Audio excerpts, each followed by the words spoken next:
Hello दोस्त, answer की के बाद आरआरसी नंबर 4 पहला मुंबई WR, उसके बाद CR का भी हो गया है। अब कोलकाता ER का हो गया और कोलकाता ACR का ये वीडियो है जिसमें हम एनालिसिस के टर्म में बात कर रहे हैं। पहला परसेंटाइल में कितना नंबर बढ़ेगा, तो देखिए पहले बता दिया गया है कई बार, हालांकि आप लोग समझ नहीं पा रहे हैं। सीधा सा बात है कुछ लोगों का कि परसेंटाइल के बाद कितना नंबर बढ़ेगा, तो इसके लिए आपको मैथमेटिक्स कोई फार्मूला नहीं लगाना है।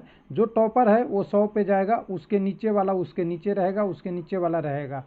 हो सकता है किसी कैंडिडेट का शिफ्ट में टॉपर 60 है तो परसेंटाइल के बाद 100 होगा तो उसका 40 बढ़ेगा। अगर हो सकता है उसी शिफ्ट में 80 हो जाए किसी का, या दूसरे शिफ्ट में 80 हो जाए, वो टॉपर रहे तो उसका 100 हो जाएगा तो नंबर 20 बढ़ेगा। तो इस तरह से पैटर्न बढ़ेगा। किसी शिफ्ट में 40 ही टॉपर हो जाएगा तो 40 से 100 तक का रेंज होगा, तो 60 नॉर्मलाइजेशन के बाद नंबर बढ़ेगा।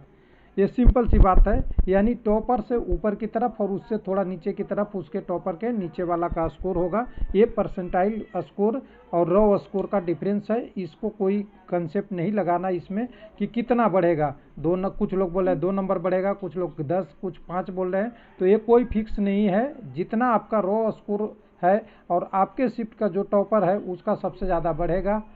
सिंपल सी बात है।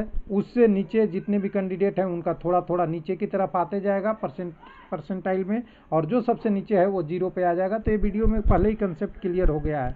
लेकिन अब एनालिसिस में एक नया जान है, जिससे कितने शिफ्टों में कैंडिडेट एग्ज़ाम दिए आरआरसी कोलकाता में, ACR में, तो इससे भी एक डाटा हमें मिलेगी। और इस डाटा को हम बताने के लिए हमने जो पोल और सर्वे किया था, लोगों से पूछा है, 1305 लोगों ने भाग लिया है, तो एवरेज पता चल गया सभी शिफ्टों के कैंडिडेट हैं। उसमें से 10.1% कैंडिडेट ACR के थे। तो जिन जिन का नंबर अच्छा हुआ है, WR का मैंने अभी बता दिया है, आपका ER कोलकाता और मुंबई CR का मैंने अभी तक वीडियो बना दिया है जिसका जिसका डाटा आया है। तो देखेंगे यहाँ पे, अगर कैंडिडेट के टर्न में देखेंगे यहाँ पे, एक मिनट, तो कोलकाता में 132 लोगों ने भाग लिया है ACR में। इनके सभी शिफ्टों इन्हीं से मिल गया है मुझे कि कितने शिफ्ट में हुआ, उसके हिसाब से डाटा ले लेंगे। अगर आप भी चाहते हैं तो इसमें कुछ डाटा इनपुट कर सकते हैं अपनी प्राइवेसी रखते हुए। मैं नहीं कहूँगा अपना नाम, रजिस्ट्रेशन नंबर, आंसर की मुझे दीजिए, मुझे उसकी कोई ज़रूरत नहीं है। मुझे केवल ज़रूरत है आपकी डाटा, एग्ज़ाम अपडेट, कौन सा आरआरसी आपका है।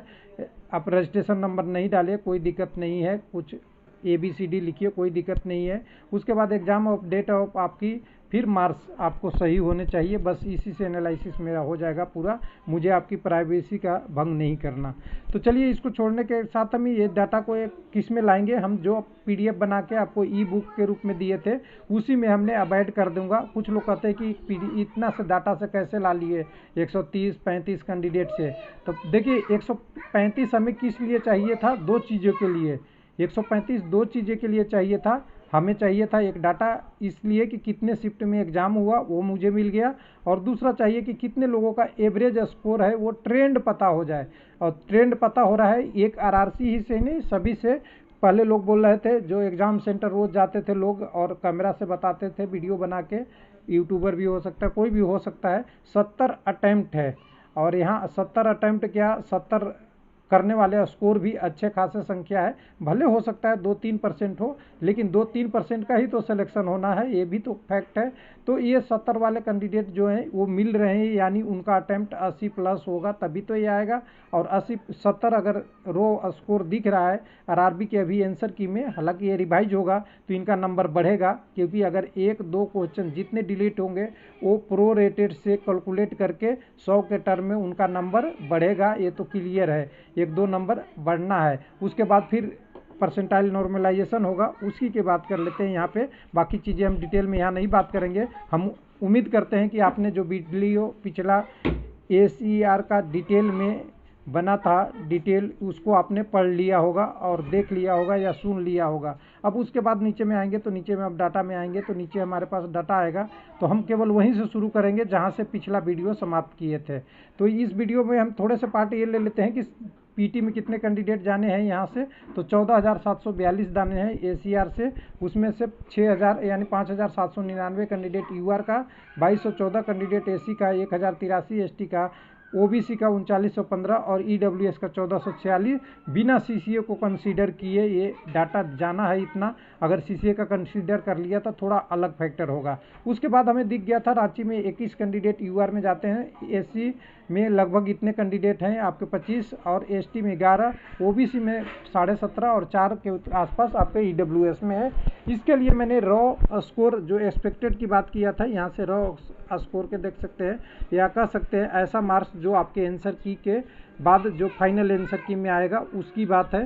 तो फाइनल आंसर की से 66 से 70 बोला था, हालांकि बहुत लोगों के ताने भी सुना था ये कटअप नहीं जाएगा, लेकिन हमें दिख रहा है ये कटअप एसीआर में चला जाएगा, खास करके यूआर का, बाकी कम्युनिटी का कम जाएगा क्योंकि कम्युनिटी में जो बचेंगे कैंडिडेट यूआर से वही जाएंगे, टॉपर नहीं जाएंगे। तो यहाँ पे अगर देखें तो यहाँ पे शिफ्ट हमें मिल गया है, टोटल कितने शिफ्ट में एग्ज़ाम हुआ है तो 22 शिफ्ट मिल गए हैं मुझे। यहाँ पे 22 शिफ्ट ऐसा मिला है, उसका डिस्ट्रीब्यूशन इस प्रकार है 26, 29, 30 के 3-3 शिफ्ट, यानी 9 शिफ्ट यहाँ से, 1, 2, 5, 6 का 3-3 शिफ्ट, यानी यहाँ से कहें 12 शिफ्ट यहाँ से, तो 12 और 9 क्या होता है 21, और एक शिफ्ट हुआ है आपका जो एक दिन हुआ है वो 8-9 को फर्स्ट शिफ्ट में हुआ है। अब ये 12 शिफ्ट का 22 शिफ्ट का टॉपर आएंगे नॉर्मलाइजेशन में, तो जिस पे फैक्टर बनेगा कि ये फ्रैक्शन वाला जो नंबर है ये हर शिफ्ट का अलग अलग होगा और उससे परसेंटाइल ऊपर की तरफ हर शिफ्ट में चला जाएगा। तो यूआर का मेरे हिसाब से ये लगता है कि 93% परसेंटाइल में होगा। और देखिए परसेंटाइल तभी पता आपको चलेगा कि 100% कैंडिडेट आएंगे तब, लेकिन हमारे पास 2-3 चीज़ इसको बताने के लिए काफ़ी है कि कैंडिडेट इतने हैं, शिफ्ट इतने हैं और एक्सपेक्टेड नंबर जो रो आ रहा है, जो हमने 135-32 लोगों का लिया तो उसमें 60-65 से अच्छा खासा लोगों का नंबर ठीक ठाक है। तो इसी के रेंज में हो सकता है 66 के आसपास आए या 67 के आसपास आए, इसी तरह के रेंज में आ जाएगा। तो उसके बाद 93 जब परसेंटाइल में जाएगा तो ऊपर से 7 नंबर कम हो सकता है, यानी जो सबसे टॉपर रहेगा उसका 100, और उससे जितनी पोस्ट लेनी है, यानी कितनी पोस्ट लेनी है वो हमें पता है। यहाँ पे कितनी पोस्ट ले लिया है 5799 कैंडिडेट को पीटी में लेना है, तो इतने कैंडिडेट लाते वो परसेंटाइल गिर के 93-94 तक आ सकता है। 93 प्लस ही रहेगा, मतलब ऊपर में ही रह सकता है। उसी तरह अगर एसी कम्युनिटी में बोलेंगे तो जितना कैंडिडेट को लेना है तो 84 के आसपास एसी में जितना लेना है, यहाँ देख लीजिए 2214। एसटी कम्युनिटी में 1083 लेना है, लेकिन यहाँ पे कैंडिडेट का स्कोर कम होता है, तो रो स्कोर तो हमने 52 से 56 रखा था। और यहाँ पे अगर एक्सपेक्टेड में देखेंगे तो इनका परसेंटाइल गिर जाएगा, क्योंकि कुछ 1-2 कैंडिडेट एसटी के जो अच्छे होते हैं वो यूआर में भी चले जाते हैं और कुछ कैंडिडेट एससी वाले भी जाते हैं, उसी तरह ओबीसी के बहुत जाते हैं, जिसके कारण से ओबीसी का परसेंटाइल यूआर से कम होगा, यानी 90 के आसपास, और रॉ स्कोर के 63 के 65।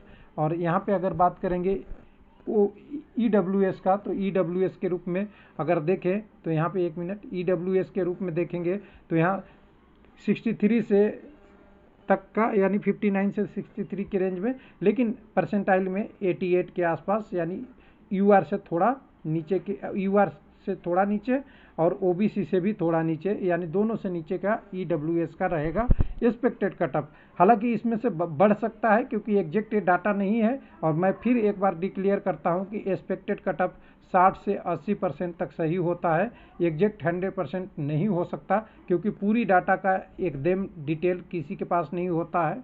और कैंडिडेट का कितना स्कोर है, बहुत कैंडिडेट सही भी बताते हैं, बहुत गलत भी बताते हैं, और उसमें से भी बहुत सारे ऐसे कैंडिडेट हैं कुछ नहीं बताते हैं। तो ये सारी चीज़ें का फैक्टर लेते हुए भी अगर हम कहें तो ये आपका एक्सपेक्टेड कटअप ईसीआर के लिए मेरे तरफ से है। हालांकि कटअप जरूरी नहीं है कि इसी के पास होगा, हाँ ये जरूरी है कि इससे बहुत ज़्यादा डिफरेंस नहीं होगा, मतलब ±2-3 इधर ही आसपास में रह जाएगा, और हाईयर साइड ज़्यादा होने के चांस है, लोअर साइड कम होने के चांस है। थैंक यू, धन्यवाद।